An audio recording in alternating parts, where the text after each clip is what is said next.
I am Captain Spawn, and this is day 364 of Spawn Year.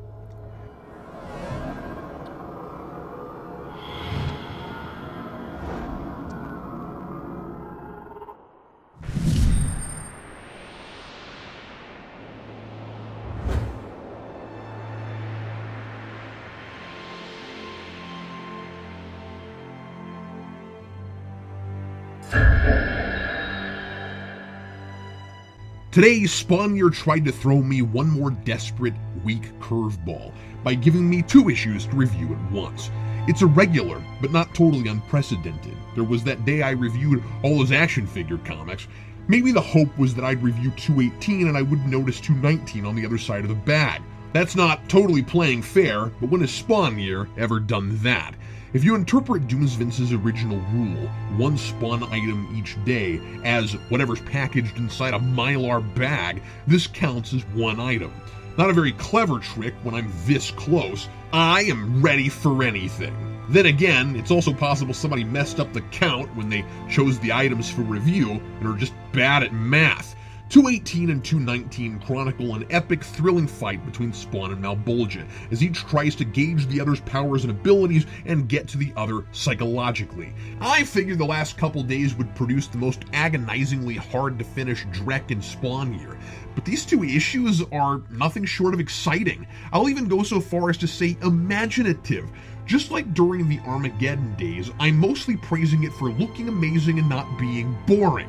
The actual story is ridiculous and nearly impossible to take seriously, though certainly less cryptic and nonsensical than Hogwin's stuff. Somehow these issues feel a little more self-aware than usual, melodrama that kinda knows it's melodrama instead of playing at sophistication, though I don't expect that to last. And maybe all the sudden action is giving it that vibe unintentionally.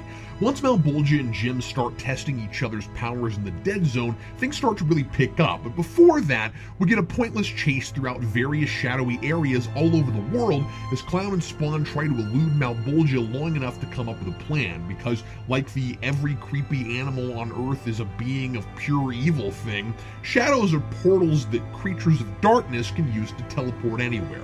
Everything is so literal in this book. I wonder how these first-grade logic explanations work along with, science. Jim's ready to fight Malebolgia right there in the building where all his friends are above him, and it's Clown who has to remind him that he might get everyone he cares about killed. But Jim seems to think it's more important to show Bolgia he's not afraid than to keep his friends safe.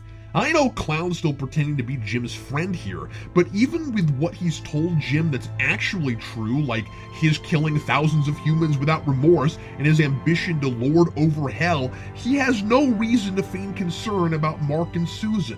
Even Clown seems genuinely disturbed that Jim is this heartless.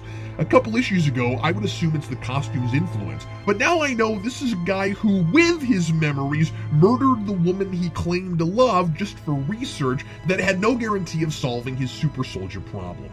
I'm pretty sure this guy would set a man on fire for an ice cream cone.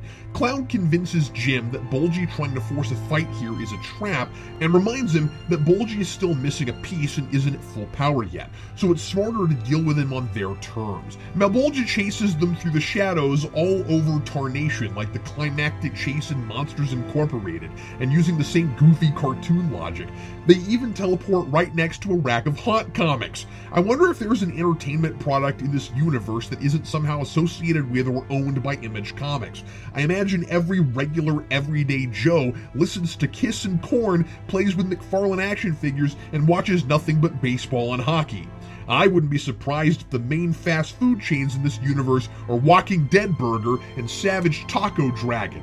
Oh wait, maybe we've got food covered. Let's not forget Texas Pete's Taco and Waffle House and the Angry Bovine. So Clown tells Jim to keep shifting from place to place to keep Malebolgia off his trail for 20 minutes, without explaining where he's going.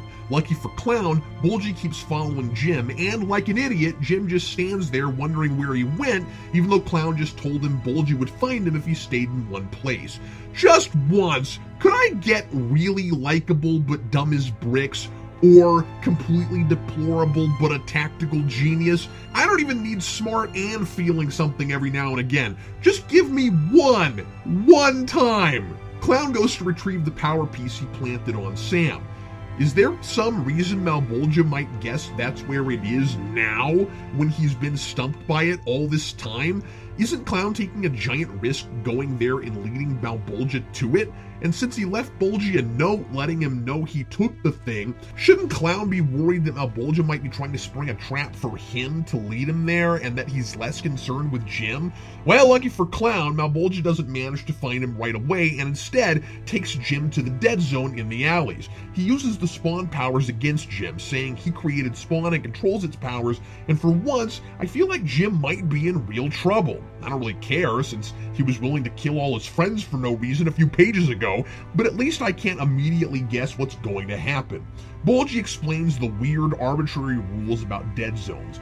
God and Hell get to place each other's pieces in any dead zone on Earth when a demon or angel is deployed, and those creatures have no power until they leave the zone. Mr. McFarlane, I think you've forgotten that you're plotting a comic book and not an arcade melee fighter, although, speaking from experience, this material really does translate better to one of those.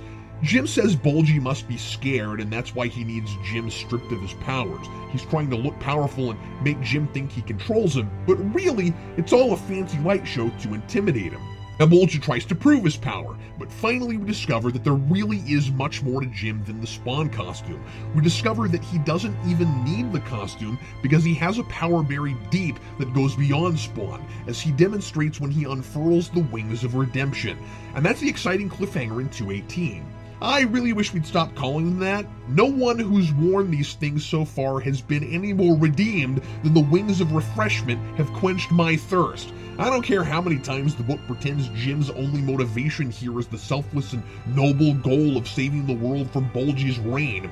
He's out for himself, period. Unless he's suddenly a decent guy because he's just as mind-controlled by the wings as he is by the Spawn costume. 219 is mostly a brutal but breathtaking fight that also manages to explain a lot about why the heck Jim is so cosmically special. Everything comes together here, sort of. And it's tying Wanda giving birth to toddler God and Satan as the most out there story element in Spawn thus far. The gist of it all is that while Jim was in his coma, his soul, which as near as I can figure it used to be an angel that was ejected from heaven, left his body and tried to murder God, which was impossible because these cosmic entities never really die. Well then, I don't know why anyone's surprised to see Malebolgia back from the dead. So Bulgy scattered his power in 7 different places back then, afraid Jim's soul might try to kill him too, though I don't know why he was worried if he can't die. And there's this confusing bit in Bulgy's story about Jim making eye contact with the soul of Al Simmons. Souls have eyes? Okay, I guess that's just in there so he'll know about Al when Al commits suicide, maybe? That apparently happened when God gave Hell Jim's soul for 1,000 of his souls back. No idea why this fallen angel was given to a person as a human soul, or if it was in Jim while he was a mad scientist, and my head is throbbing just trying to process all this. But it at least helps explain, 1, why Jim is so much more powerful than Al was, 2, why he keeps healing people, and 3, why the costume was bonded to him. Letha apparently chose him because she thinks he holds the key to getting into heaven and thinks she really can kill God with the combined power of an angel and a Spawn. Finally, the costume is its own character, and it's fun that it wants to rule the universe all by its lonesome. After putting up with Al all those years, I am almost rooting for her. I really can't believe there's an actual explanation for how the symbiote got so powerful. I mean, it's hokey and bizarre, but I am astonished that it was ever paid off. But I sort of wish I could have read 187, skipped to 216, and then just read this.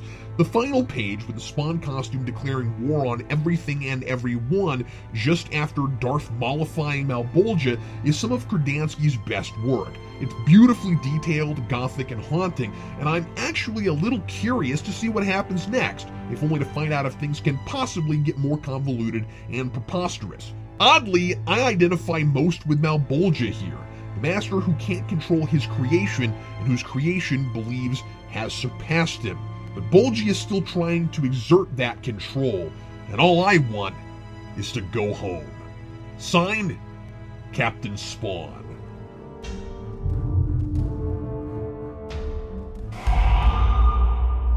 Captain Spawn, the time is nigh. The emissary of Coke awaits you. I will give you one more opportunity to join me in my holy war against the denizens of Pepsi and Mountain Dew. The wings of refreshment are the apparatus by which you may transform yourself into a being of pure Coke. When you flap your wings continuously and without pause, you will replace your entire supply of Mountain Dew with Coca-Cola and be forever transformed. It is a long and painful process, but be assured, it will not kill you. You will be cleansed of all evil. I'll do my own cleansing, thank you very much. Tomorrow, when I'm back in my own house, I'm gonna need a really, really long shower. Then you are not worthy of the wings of refreshment. You have committed yourself to evil and thus sealed your fate. Enter the arena.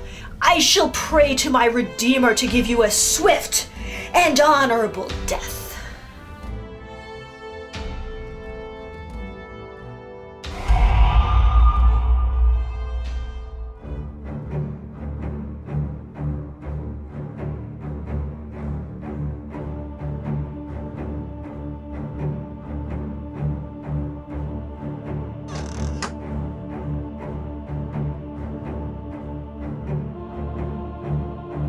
Wow, how Nightmare Before Christmas can you get?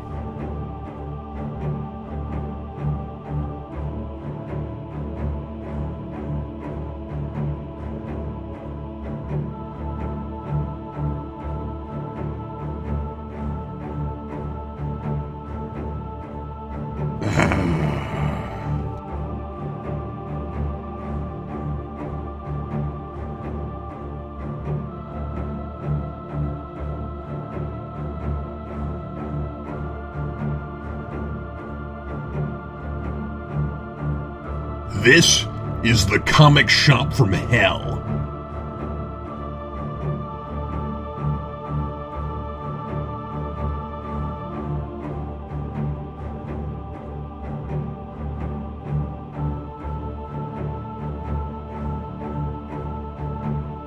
And here comes the owner.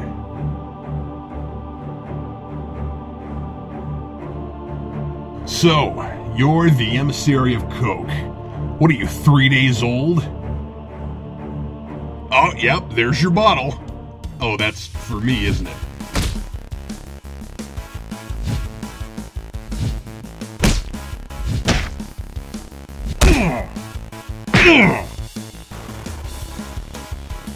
All that celebrating is a little premature, don't you think?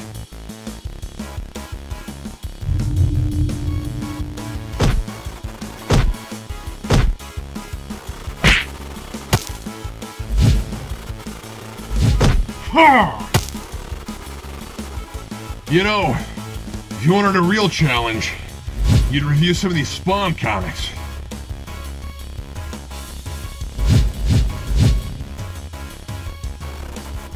Alright, let's do this thing.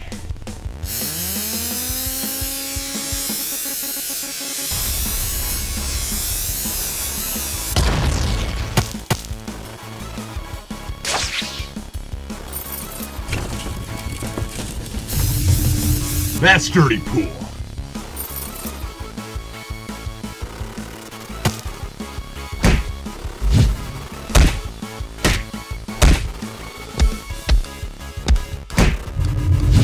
Oh, what the?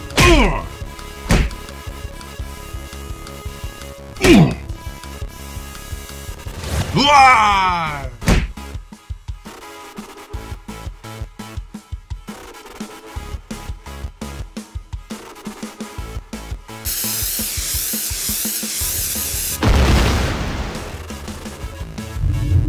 Alright, second win.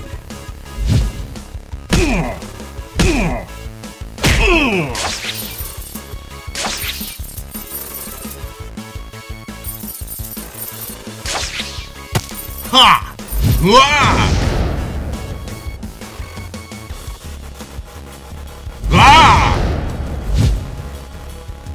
Ah!